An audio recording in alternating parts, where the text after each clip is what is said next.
So this will be a short demonstration of depth of field. And I am working now on a full frame camera, meaning a normal 35 millimeter size sensor, with a 24 to 70 millimeter lens. My focal length is about mid-range, 50 millimeters right now. And I'm just kind of set up on a desk with lots of little crayons and markers that my kids use to color on. And I'm using this camera because it has a depth of field preview button on it, which is usually, if you have it located next to the barrel of the lens, kind of on my camera it is on the right hand side. On the left hand side of the camera is the button that you press to remove lenses, so it's kind of opposite of that. So I can just press my depth of field preview. Real quick, I'm going to dial it down to 2.8, which should be my shooting aperture. So when I press the button, it shouldn't have much of a change. I'm going to press that now. Yeah, pretty much no change there. And I'll go up, I should say I'm on aperture priority. So I'm not having to think about my shutter speed. I can just dial in my aperture. So I'm going to go 2 stops up and press the button, because that's where you should start noticing some difference. There you go. So you can see there's more in sharp focus. My focal point is actually on the left bottom corner there, where the chair back is kind of the nearest thing. Now I'll go up to a 11, so 2 more stops down.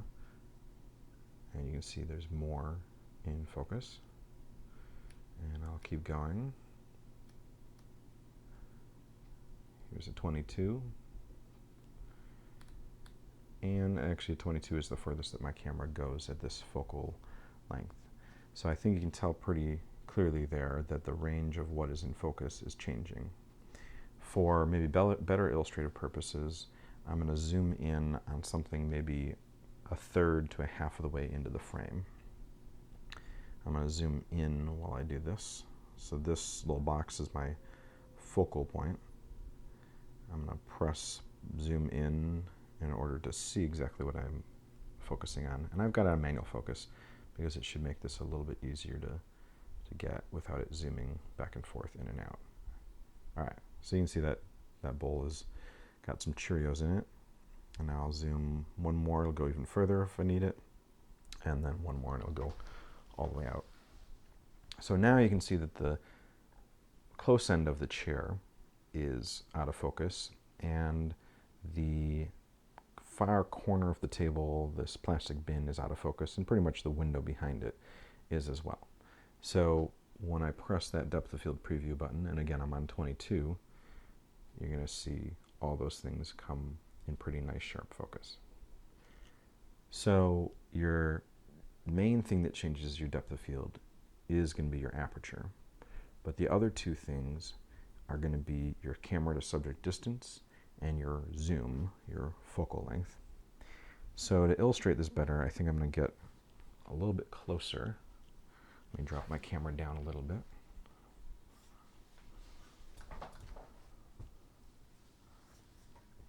Okay. So I'm closer to my subject. I'm going to refocus.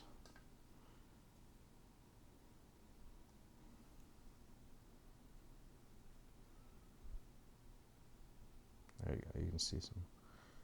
I'm going to focus on the Cheerios because I don't like the scratched up plastic of that. Okay, so when I get closer in, it's going to typically magnify or kind of accelerate, I'm trying to find the right word, increase the amount that you see depth of field or lack thereof. So if I do my depth of field preview now, I think I'm going to end up with something either in the close range or the far range still being slightly out of focus. So we'll test that. Okay, well, I'm working with the 22, so I can see a little bit less focus on particularly on the white desk part that's closest to me. And I don't see as much, but the corner, it seems, at the back of this plastic container, the clear plastic container on the left, is not as easy to read the text as it might be. So that should be one thing that causes a change.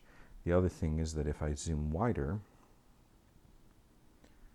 because I'm seeing more, and essentially what I'm looking at is less magnified, things feel more in sharp focus because they are taking up a smaller amount of the image.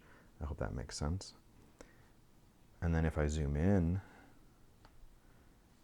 the amount that things are out of focus becomes magnified, so it appears to be less depth of field.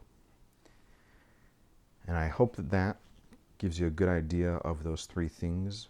Being closer will make things appear to have a shallower depth of field. Zooming in on things will have a shallower depth of field. Having a larger aperture, smaller number will give you less depth of field.